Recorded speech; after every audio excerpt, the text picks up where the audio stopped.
Alors avant de rentrer dans le cœur de cette méthodologie, peut-être juste un mot d'introduction également sur la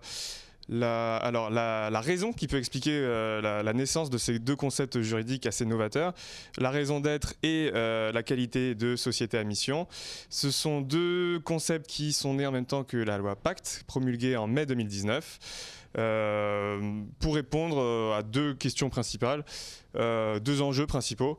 Le constat d'une part que les entreprises ont une influence grandissante à la fois sur l'utilisation des différentes ressources naturelles, sur le potentiel creusement d'inégalités. Et alors certaines entreprises étaient par nature très attentives à ces différents enjeux, d'autres étaient moins regardantes, on va dire. Et donc il a fallu créer une sorte de socle de règles communes. La loi Pacte a tenté de remédier à ce potentiel trou d'air dans la législation. Et deuxième chose, on a pu voir également que parmi les entreprises, il y en avait qui étaient très à cheval sur certains engagements, qui voulaient montrer des actions sincères, qui voulaient également faire preuve d'engagement sur la durée dans des thématiques qui leur tenaient à cœur. Et pour éviter les éventuelles accusations de greenwashing, d'opportunisme et de bien d'autres choses encore, avec la raison d'être, avec la société à mission, on permet à ces entreprises d'expliciter les grands principes qui les animent et également de rendre public, dans le cas de la société à mission, les différents objectifs qu'elle se donne à elle-même et les différentes contraintes qu'elles se donnent aussi sur leur route. Donc ce sont vraiment deux outils très particuliers et très ambitieux également pour refonder en quelque sorte le capitalisme du XXIe siècle. Alors, Raphaël, ça fait 2 ans que cette loi a été promulguée. Quel bilan est-ce qu'on peut en tirer aujourd'hui ? Alors peut-être pour celles et ceux qui viennent de nous rejoindre, donc moi je suis passionné depuis 15 ans par les effets sociaux des mots, la manière dont les mots changent la réalité, et donc évidemment ce sujet m'intéresse à ce titre. On accompagne déjà un certain nombre d'organisations sur ce sujet-là. Peut-être pour celles et ceux qui viennent de nous rejoindre, on peut peut-être prendre une minute avant de rentrer tout de suite dans le vif du sujet pour savoir ce que vous attendez de ces 40 minutes qui nous restent à passer ensemble. Vous pourrez réagir sur le chat et puis j'essaierai comme ça d'ajuster ce qu'on a prévu de vous dire en fonction de vos attentes, de vos retours à cette question. Donc le guide a bien été téléchargé, enfin est bien disponible dans le chat pour celles et ceux qui veulent le télécharger. Il est disponible sur le site du Lab BPI France. Et puis on a peut-être quelques secondes de décalage, mais je vais attendre de voir un petit peu qu'est-ce que vous attendez de cette manifestation, de cette masterclass pour les 38 minutes que nous avons encore à passer ensemble.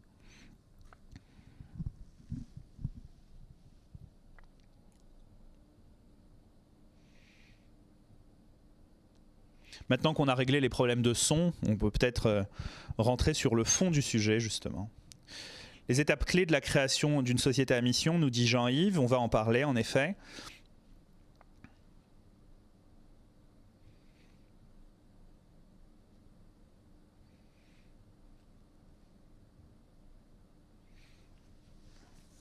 Je vous laisse encore quelques secondes peut-être pour nous partager vos attentes sur cette masterclass. Comment formuler sa mission dans son pitch? Donc on a là deux notions qui arrivent, celle de pitch, et en effet on verra que la mission ou la raison d'être, c'est-à-dire la formulation la plus concise qui participe d'une mission, s'intègre en général dans un dispositif plus large. Avantages et inconvénients de la société à mission. Alors moi je l'assume, on essaiera aujourd'hui de vous expliquer toutes les raisons pour lesquelles vous seriez bien inspiré de le faire. Il y a évidemment un certain nombre de défis, de risques rattachés à cette démarche, on en parlera également, mais on essaiera plutôt de vous convaincre, si vous ne l'êtes déjà, que le statut de société à mission est un statut tout à fait opportun pour conduire la suite de votre destinée professionnelle. En création de société, nous avons des valeurs fortes en matière de respect de l'humain et de l'environnement. Quels sont les avantages d'être une société à mission? C'est vrai, quoi de plus après tout? Est-ce que la RSE ne suffit pas déjà? Qu'est-ce que l'entreprise à mission apporte de plus, à part des contraintes supplémentaires? On essaiera d'en parler. Marine nous dit traiter ce sujet pour des petites entreprises. Alors c'est exactement ce qu'on a prévu. Hein, on entend souvent que de grandes entreprises deviennent sociétés à mission. C'est souvent ce qui émaille l'actualité médiatique. On a focalisé notre intervention du jour sur la manière dont ce dispositif, ce statut est appréhensible par les PME ou par les ETI. Donc c'est ce qui sera en effet au cœur de notre propos du jour. Quel conseil pour une start-up qui aimerait bien préparer sa transformation de SASU vers une société à mission? Alors, ok, donc c'est une question intéressante qui m'amène peut-être à faire une précision. La société à mission, ce n'est pas un statut à proprement parler, c'est une qualité. C'est-à-dire que ça peut s'inscrire dans les statuts d'une entreprise, quelle que soit son organisation, quel que soit le régime juridique dans lequel elle se définit. Donc, il ne s'agit pas de passer d'un statut de SASU à celui de société à mission. Il s'agit plutôt de doter la SASU d'une qualité d'entreprise à mission ou d'une raison d'être dans un premier temps, mais on va en parler. Différence entre mission et raison d'être, je vais commencer par là. Avez-vous des retours d'expérience sur l'impact en interne et vis-à-vis des parties prenantes d'une entreprise, de la mise en place d'une raison d'être? On va en parler. Comment démarrer cette démarche dès la création de l'entreprise? Peut-être qu'on essaiera de revenir sur ce point-là dans la phase plutôt à la fin de questions-réponses. Voilà, merci d'avoir partagé vos attentes. Ça, à la fois, ça nous confirme qu'on n'avait pas trop faux dans la préparation, n'est-ce pas Thomas? Et puis en même temps, ça va nous permettre d'ajuster ce qu'on a prévu de vous dire. Alors Thomas, tu m'as interrogé sur déjà peut-être quelques éléments statistiques sur où nous en sommes sur le statut d'entreprise à mission. Alors peut-être partager avec vous déjà quelques éléments. On est globalement 2 ans après et on est dans un mouvement qui est un mouvement naissant. Vous savez, en France, on aime bien démarrer lentement et puis aller loin si l'on en croit la manière dont la politique de vaccination sanitaire s'est mise en place. Bah, pour ce dispositif, c'est un petit peu pareil. On a aujourd'hui 250 sociétés à mission en France sur à peu près 150 000 PME ETI. Donc on est encore sur quelque chose qui est de l'ordre de 1 millième, à peine un peu plus d'1 millième. Mais on est néanmoins sur un mouvement qui se fait assez rapidement. Avant l'été, j'avais regardé, on avait 150 entreprises seulement. C'est la recension qui est tenue à jour par la communauté des entreprises à mission. Donc on a à peu près une entreprise par jour en ce moment, une PME ETI par jour qui termine un processus visant à devenir une entreprise à mission ou à se doter d'une raison d'être. Surtout, lorsqu'on s'intéresse à ça, on voit que contrairement peut-être aux idées reçues, l'essentiel des entreprises, la majorité des entreprises sont plutôt des PME et des ETI. 56% selon le sondage réalisé par le Lab de BPI France. Et puis, on sait aussi qu'on est face à un mouvement qui est un mouvement qui s'enclenche, mais qui, comme le dit la chanson, il suffira d'une étincelle. Cette étincelle, elle, est bien là, puisqu'on a 15% des dirigeants et des dirigeantes de PME ETI qui ont ou défini leur raison d'être ou alors sont sur le point de le faire, se déclarent en cours. C'est un processus qui prend plusieurs mois. Concrètement, la loi Pacte, c'est une fusée à 3 étages. Vous avez un premier dispositif qui est obligatoire pour toutes les entreprises. C'est la prise en compte des enjeux sociaux et environnementaux dans la gestion de leur société. On ne peut pas se défaire de cette préoccupation. Aujourd'hui, lorsqu'on crée une entreprise en France, quel que soit le régime juridique auquel on souscrit, quel que soit son secteur d'activité, il faut prendre en compte les enjeux sociaux et environnementaux dans la gestion de la société. Il y a un article du Code qui le précise. Le deuxième étage, qui est lui optionnel, comme le troisième, c'est la définition d'une raison d'être statutaire de l'entreprise. C'est-à-dire que la raison d'être, c'est en général une formulation relativement brève qui va définir la contribution sociétale de l'entreprise en dehors de son objet économique. Et ça, c'est ça peut s'inscrire dans les statuts. C'est la principale innovation de la loi Pacte et c'est ce deuxième étage de la fusée. Le dernier étage de la fusée, c'est adopter la qualité de société à mission à proprement parler. Et dans ce cas, on est face à une raison d'être qui est une raison d'être augmentée de 2 choses. D'une part, des objectifs de mission, c'est-à-dire qu'on ne se contente pas d'une proclamation, d'une vision, d'une contribution formulée de manière manière, on le verra, plus ou moins claire, mais également on va jusqu'à faire l'effort de décliner ça en objectifs concrets, et puis on est également tenu de le suivre. Il y a un organisme qui peut être chargé du contrôle de la réalisation de la mission, et puis il y a ou un référent de mission, ou pour les plus grandes organisations, un comité de mission composé en général des parties prenantes de l'entreprise qui va s'assurer de la bonne réalisation, de la bonne exécution de cette mission au fur et à mesure des années. Mais on est bien sur quelque chose qui s'inscrit dans les statuts de l'organisation et qui est donc quelque chose de virtuellement, en tout cas irréversible, ou en tous les cas plus difficile à changer qu'une réorientation stratégique par exemple. La deuxième chose, et je vous le disais en ouverture, moi, mon ambition, c'est d'essayer pendant ces 30 minutes que nous avons encore ensemble, de vous convaincre de l'opportunité pour vous d'adopter cette qualité de société à mission, ou pour commencer, de raison d'être. En épluchant un peu la presse, je suis tombé sur cette longue interview que vous avez peut-être vue comme moi d'Emmanuel Faber, l'ancien patron de Danone, paru dans l'Express il y a 4 jours. Il donne une longue interview et il parle notamment de la loi Pacte. Alors je prends l'exemple de Danone, mais ce qui m'a intéressé, c'est surtout ce qu'il dit, parce qu'il l'a bien compris et c'est ce qui m'apparaît également, c'est-à-dire que face à des jeunes générations qui sont dans une forme d'exigence supplémentaire de sens, ce travail sur le sens, ce travail sur la contribution sociétale, c'est pas seulement une question de prise en compte d'impératifs écologiques ou sociétaux, c'est pas seulement répondre à une obligation pour l'entreprise, mais c'est également un avantage compétitif, un avantage dans la guerre à l'accès aux talents qui sont de plus en plus regardants sur ce type de choses. Mais c'est ce que nous dit Emmanuel Faber, même du point de vue de l'accès à des ressources en capital, et il donne dans cette interview un exemple très concret de la manière dont ce travail sur la mission a permis d'accéder à des taux préférentiels auprès des banques partenaires de Danone. Donc on est bien face à quelque chose qui participe pleinement de la définition d'un avantage compétitif pour les organisations, au-delà des motivations sociétales, écologiques, sincères que l'organisation ou celles et ceux qui la dirigent peuvent avoir face à ce type de démarche. Raphaël, on parle dans le titre de cette masterclass d'une transformation d'entreprise vers la qualité de société à mission. Est-ce que tu peux nous décrire le contexte de cette transformation? Qu'est-ce que ça va impliquer au sein de l'entreprise? Est-ce que c'est finalement un simple vernis qui n'est pas si difficile à mettre en place, ou est-ce que c'est quelque chose qui va vraiment bouleverser l'intégralité du fonctionnement de l'entreprise en question? Alors je vois aux questions, c'est évidemment peut-être un peu plus difficile d'ajuster le propos en live, mais promis, on remontera sur l'ensemble des questions, on essaiera d'apporter des éclairages. On aura un gros quart d'heure pour pouvoir poursuivre cet échange sous forme de questions-réponses, donc ça nous laissera le temps de revenir sur l'ensemble de ce que vous nous dites sur le chat. Lynn nous demande où est-ce qu'on peut voir les slides, mais je crois que la plupart d'entre vous les voient. En tous les cas, confirmez-le nous.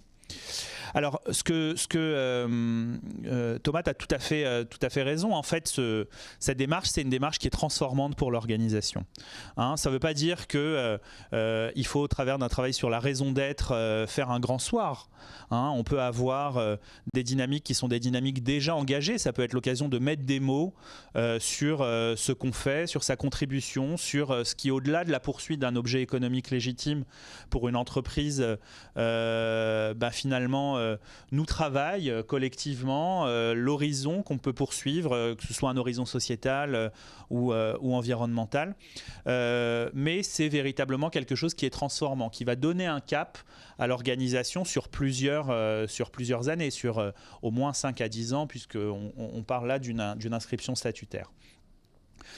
Peut-être vous donner quelques exemples concrets, parce que j'ai pas envie d'arriver tout de suite à un niveau un peu abstrait et j'ai envie de redescendre à un niveau assez concret. Vous avez là 3 exemples d'entreprises françaises qui sont devenues entreprises à mission durant ces derniers mois. Vous avez en haut un groupe qui s'appelle le groupe Cheval, un groupe d'aménagement situé en Auvergne-Rhône-Alpes et qui, lui, je vous laisse découvrir, a décidé donc de devenir société à mission et s'engage à développer durablement le territoire avec des équipements de qualité utiles et innovants, se définissant comme des aménageurs engagés. Vous avez du côté de Columbus Consulting, qui est un cabinet de conseil, cette vocation d'aider les individus, collectifs et écosystèmes à révéler ce qu'ils ont apporté au monde. On entend bien là la manière dont les expertises multiples d'un cabinet de conseil peuvent être pris en compte au travers d'une formulation relativement synthétique. Et enfin, vous avez Mirova, qui est un acteur financier qui dit: nous recherchons toujours à concilier performance sociétale et financière en plaçant notre expertise du développement durable au cœur de toutes nos stratégies d'investissement. Vous avez là un extrait de du petit pavé qui présente leur mission, mais vous avez là l'essentiel de ce qu'on peut qualifier de raison d'être. Et vous le voyez, il y a un certain nombre de traits communs dans ces formulations. La première, c'est que c'est en général une formulation brève, aussi synthétique que possible. On verra que c'est l'un des risques de ce type de démarche, c'est-à-dire d'empiler les adverbes, les verbes, parce qu'à un moment, il faut tenir compte des aspirations de tout le monde et que le travail de synthèse n'est pas toujours très réussi. La deuxième chose qu'on peut voir, c'est qu'il y a en général des verbes d'action. La notion de développement durable pour le groupe Cheval, développer durablement, celle d'aide à la révélation pour Columbus, ou la notion de conciliation pour Mirova. On a toujours un verbe d'action qui va être en général à l'infinitif dans ce type de formulation. Et puis enfin, on le voit au travers de ces trois axes, c'est qu'en fait, la formulation d'une raison d'être, c'est cœur business. Et c'est sans doute ça qui est important. C'est peut-être ce qui caractérise la raison d'être ou le statut de société à mission par rapport aux démarches RSE. Notamment, c'est qu'on est face à une formulation qui est une formulation cœur business. Un groupe d'aménagement se pose la question de comment cette vocation va transformer sa manière d'être un aménageur. Un cabinet de conseil va se demander comment est-ce qu'il peut aider ces différents types de clients ou de publics à révéler ce qu'ils ont à apporter au monde. Donc on est vraiment face à des formulations qui sont des formulations au cœur de l'activité économique de l'organisation. Et c'est d'abord et avant tout ça qui caractérise la formulation d'une raison d'être et au-delà l'adoption de la qualité de société à mission. Je vous le disais en introduction, il y a trois risques dans ce type de démarche. On est face à une démarche qui est une démarche transformante, et donc comme toute démarche transformante, il faut se méfier principalement de trois choses. Disons que dans les retours d'expérience que moi je peux avoir, il y a trois défis dans la conduite de ce changement.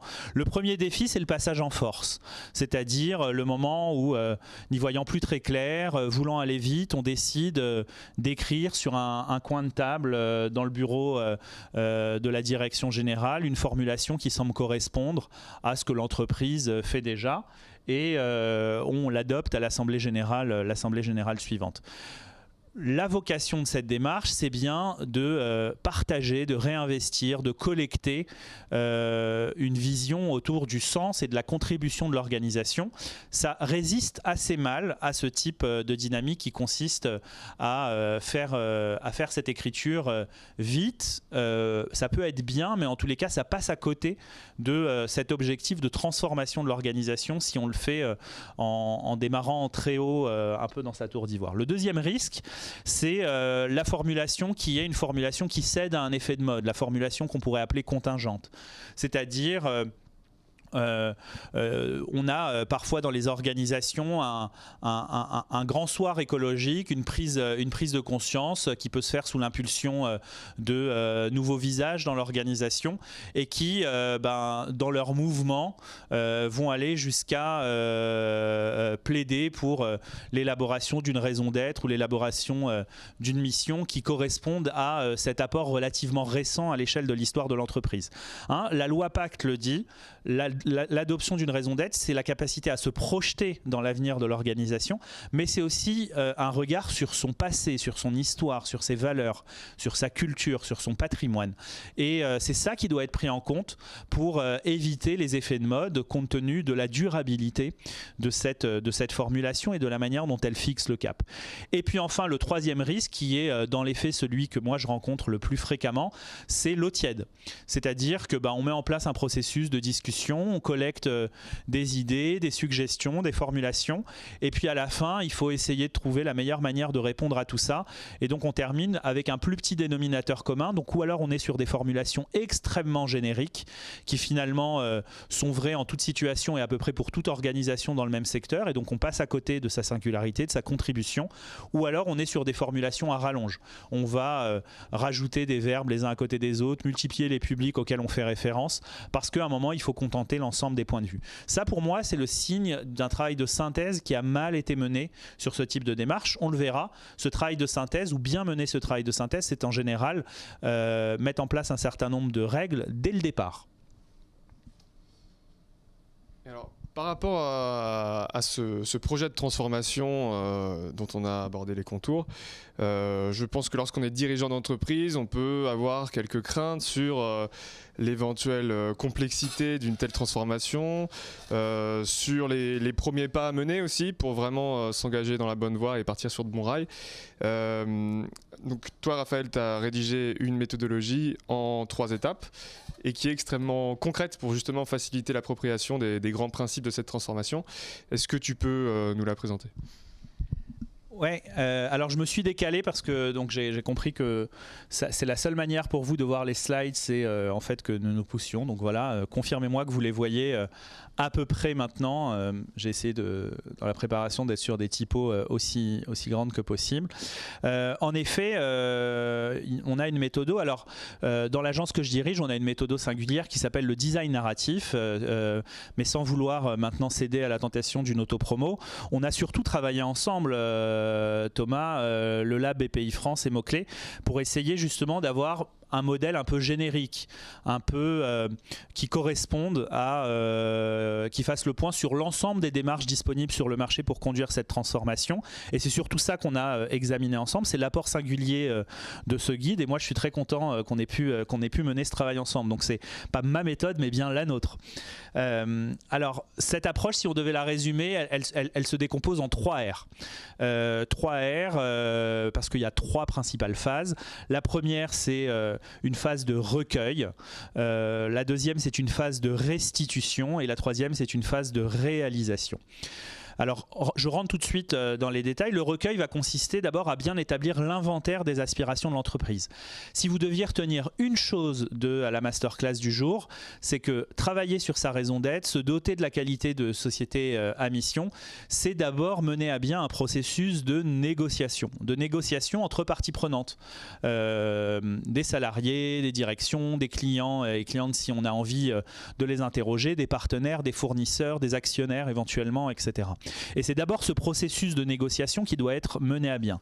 Donc c'est ça qu'il faut retenir.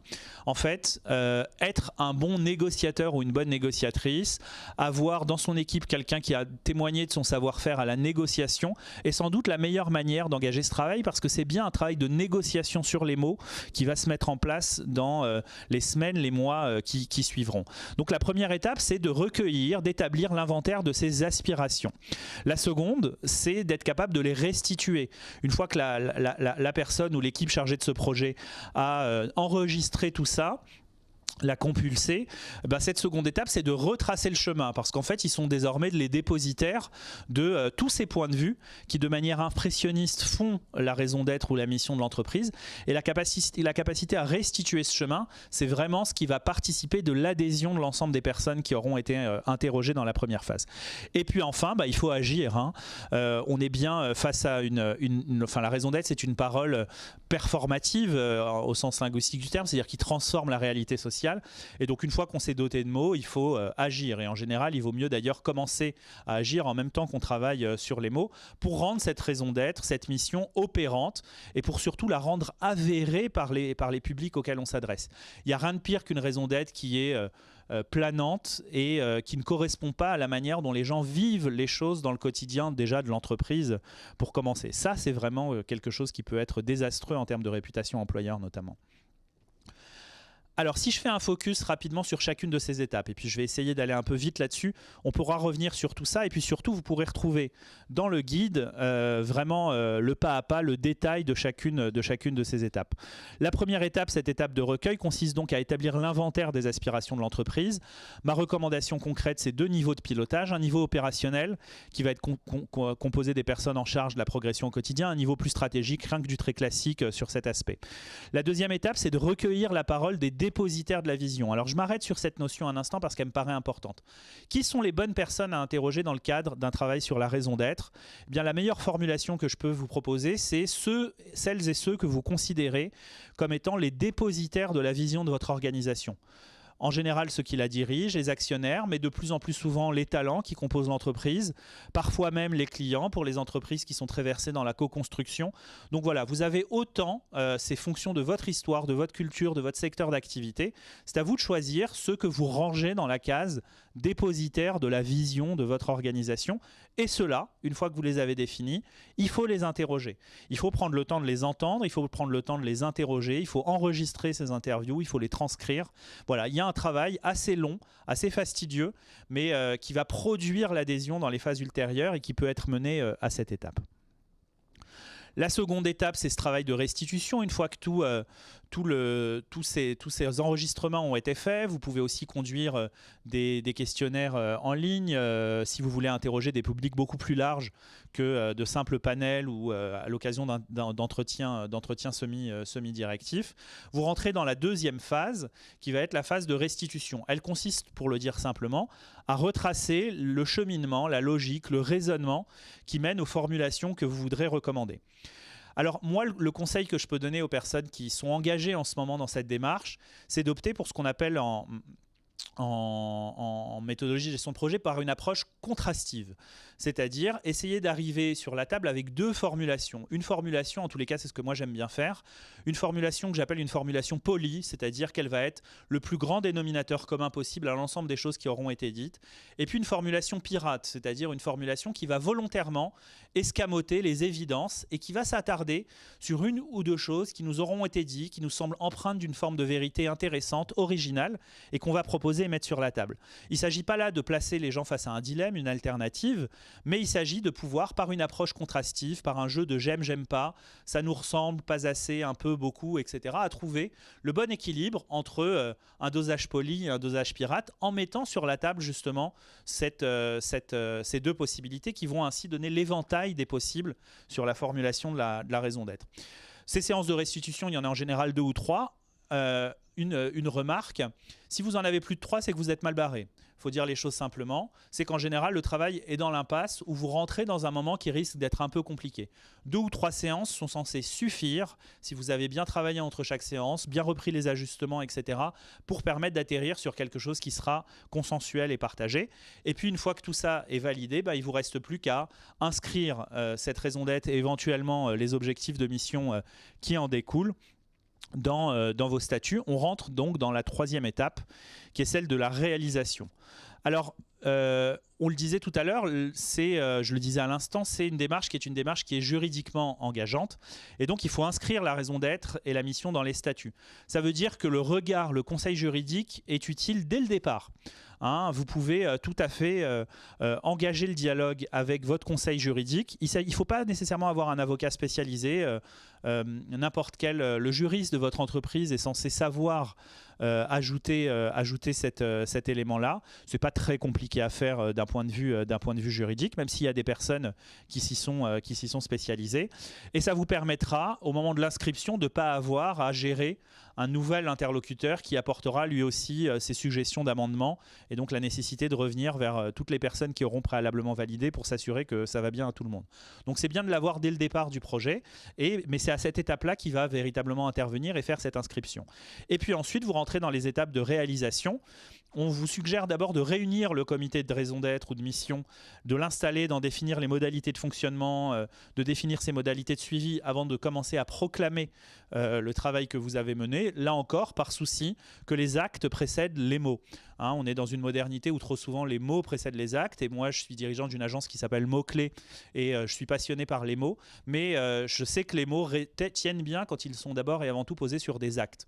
Et donc en effet, la capacité à réunir ce comité de mission, à le mettre au travail, va être la meilleure manière d'avérer les choses. Et puis enfin, vous pouvez, une fois que vous avez fait tout ça, vous commencez à communiquer. Alors il y a un protocole, mais je ne vais pas rentrer dans les détails maintenant. On est allé dans le guide jusqu'à vous proposer un ordre, parce que très souvent la question se pose de à qui on le dit d'abord, l'interne, l'externe, la presse, etc. Eh ben, on vous a proposé une méthode qui est assez bien rodée et qui consiste à respecter, disons, la hiérarchie d'accès à l'information face à une information aussi importante. Voilà quelques éléments. Je vais peut-être m'arrêter là. Il y a également une dimension juridique avec un certain nombre d'obligations à remplir. Je vais simplement afficher cette slide, mais elle doit mal se lire parce que compte tenu de la taille. Donc vous pourrez retrouver, si la dimension juridique vous intéresse davantage, vraiment l'ensemble des détails sur le plan juridique. Dans le guide pratique, on a une double page dédiée à cette dimension-là. Voilà. Merci beaucoup Raphaël. Je pense que là il nous reste donc 11 minutes, 11 minutes 30 secondes précisément pour les questions-réponses.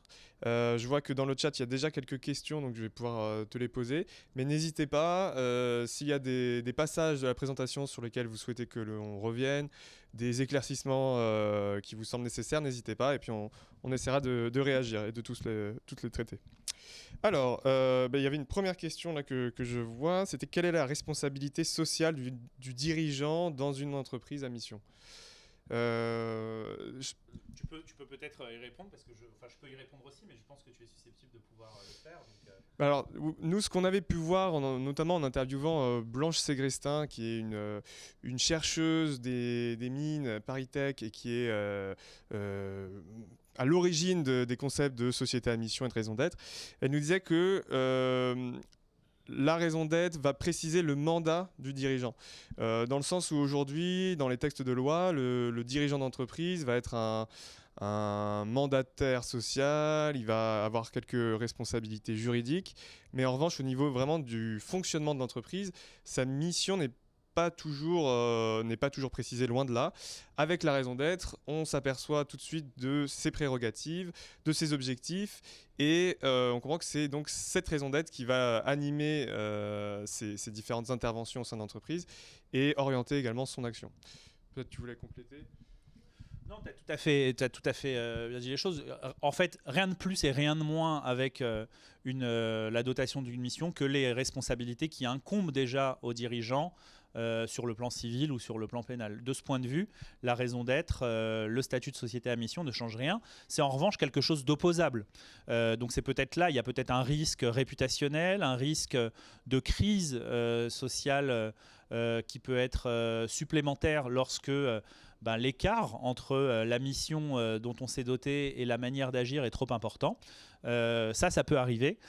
Pour l'instant, je parlais tout à l'heure de Danone. Le seul exemple qu'on ait, c'est plutôt l'inverse. C'est plutôt que, une fois que la mission a été définie, on a vu dans une grande organisation des actionnaires s'inquiéter de la réalisation de cette mission plutôt que de sa non-réalisation. Donc, pour l'instant, si on en croit ce qu'on a pu lire ou entendre, c'est plutôt le risque inverse qui s'est véritablement produit que celui qui consisterait à une opposabilité de la mission au regard des actes de l'entreprise.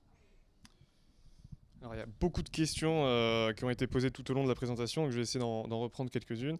Notamment une question sur les potentiels freins que les dirigeants qui souhaitent se transformer en entreprise à mission peuvent rencontrer sur leur chemin. Les principaux freins qui peuvent être rencontrés, c'est un travail qui est stratégique. Donc en fait, comme tout travaux stratégiques, à un moment, lever le couvercle de la cocotte minute, ça peut révéler des choses plus ou moins agréables. Ça peut révéler des hiatus entre la manière dont on se perçoit et la manière dont on est perçu par certaines populations. Ça peut venir poser des problèmes de constance. On a parfois, dans la conduite stratégique d'une entreprise, le secret est légitime, et la manière dont on fait cohabiter le secret stratégique légitime au sein d'une organisation et le travail de proclamation qui est inhérent à l'adoption d'une raison d'être, ça peut être quelque chose à gérer.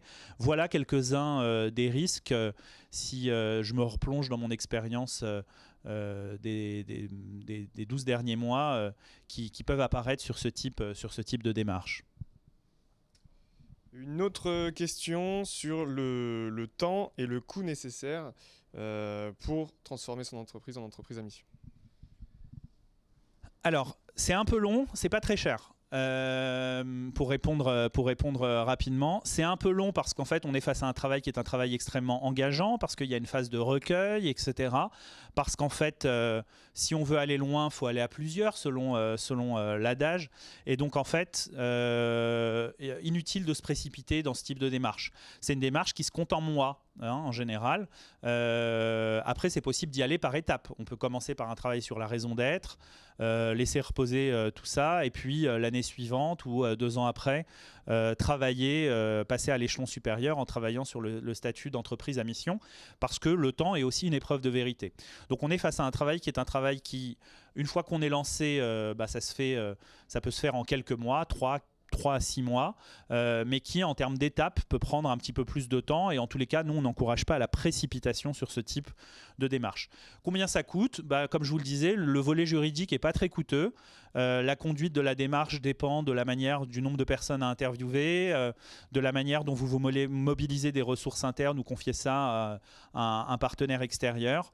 Donc on va aller d'une dizaine de milliers d'euros pour les organisations les plus petites à des budgets plus importants pour les grandes organisations, mais on est face à un ordre de grandeur qui, pour un questionnement de niveau stratégique, est plutôt dans le bas du coût en général pour ce type de transformation stratégique.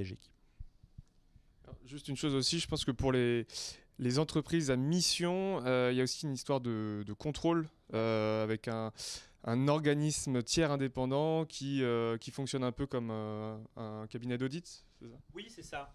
C'est ça, exactement. Il y a un organisme qui est chargé du contrôle de la mission, alors que pour une certaine taille d'entreprise. Je crois que c'est à partir de 50 salariés, je crois, ou 250. En tous les cas, il y a 2 régimes au sein du dispositif, mais là encore, les précisions factuelles sont dans le guide.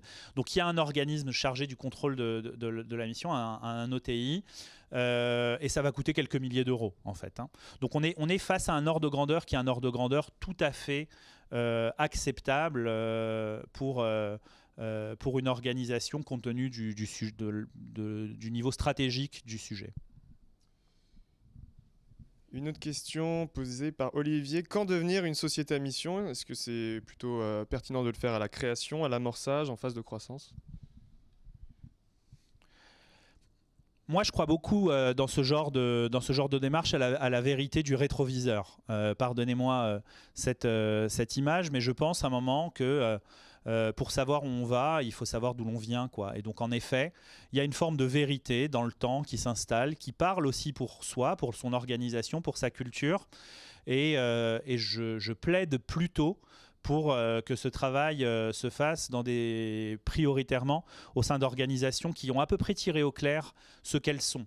Leur identité, leur marché, qui sont capables de se projeter sur plusieurs années. Quand on est dans une dynamique qui est une dynamique de transformation rapide, une dynamique de start-up, une dynamique tumultueuse en termes culturels, en général, c'est difficile de mener un travail sur la raison d'être. Et puis, de manière tout à fait pragmatique, c'est souvent pas la priorité. Il y a aussi Virginie qui nous demandait, c'est pas une question facile, les retombées chiffrées d'un tel choix, d'une telle transformation en matière de chiffre d'affaires ou de fidélisation de clients. Alors, je pense qu'on aura difficilement accès à des données chiffrées parce que ça dépend sans doute du contexte de chaque entreprise et de son histoire propre. En revanche, on peut peut-être dire un mot sur les potentiels avantages dont on peut bénéficier après cette transformation. Il y a une raison toute simple pour laquelle on n'a pas encore de données chiffrées, c'est qu'en fait c'est un dispositif qui a moins de 2 ans. Donc en fait, même pour les organisations qui ont adopté ce statut le plus rapidement, en fait c'était il y a moins de 18 mois. Donc on est encore dans une période relativement brève pour pouvoir constater les effets. Il y a en revanche un certain nombre d'éléments qui, de manière empirique, sont d'ores et déjà observables. On n'a pas d'études, de data encore constitué. Ce sera d'ailleurs quelque chose qui pourrait être mené dans les 3 prochaines années. La première observation, c'est l'impact en termes de fidélisation des talents d'abord. Le réchauffement climatique, c'est la première préoccupation des moins de 25 ans. L'égalité femmes-hommes, c'est la seconde préoccupation des moins de 25 ans. Donc en fait, vous êtes face à des questionnements, vous touchez là à des questionnements qui vont fortement résonner auprès des jeunes générations. Ça, c'est la première chose qui est observable. Et d'ailleurs, dans les organisations qui sont dotées d'une vocation, d'une mission, c'est très souvent ce que, en termes de réputation employeur, ce qu'on entend.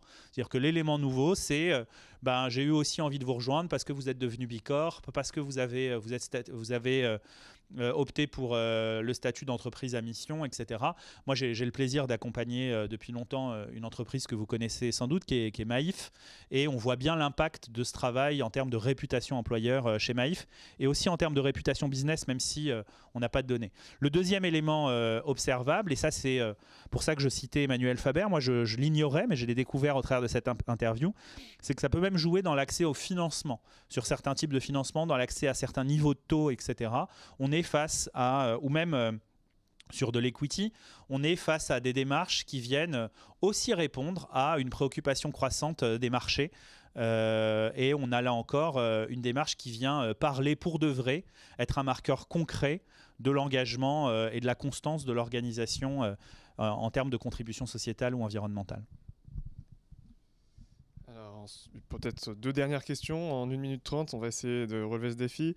On nous demande également si on peut mettre tout le monde d'accord en interne sur la définition de sa raison d'être. Est-ce que c'est un objectif vraiment atteignable ? Non, on ne peut pas mettre tout le monde d'accord, mais on peut prendre le temps d'écouter tout le monde d'abord. Et en fait, la capacité à dire à chacun, écoutez, sur ça et ça, on est d'accord, et sur ça, en fait, votre point de vue n'est pas le point de vue dominant, majoritaire, ou en tous les cas, c'est pas comme ça qu'on imagine qu'il faut conduire les choses, c'est déjà un super niveau de réponse. En fait, la capacité à faire le tri entre ce qu'on a en partage au sein d'une organisation et ce qui nous sépare les uns des autres en fonction de la culture, de la position qu'on occupe dans une organisation, c'est déjà une sacrée avancée souvent. Et donc moi, c'est ce que je dis. Il ne s'agit pas de mettre tout le monde d'accord, mais il s'agit de faire le point sur les aspirations qui existent au sein de l'organisation. Pour les 30 dernières secondes, je vais essayer de répondre très vite. Est-ce qu'il y a des avantages fiscaux à obtenir ? Pas à ma connaissance, mais ce serait bien inspiré sans doute d'aller sur ce terrain. Pour l'instant, on est face à, là encore, une dynamique qui est une dynamique relativement récente. Voilà, on arrive tout au bout de cette masterclass, donc il me reste plus Thomas qu'à te remercier, à vous remercier aussi pour votre participation aussi active que possible et à vous souhaiter un bon big.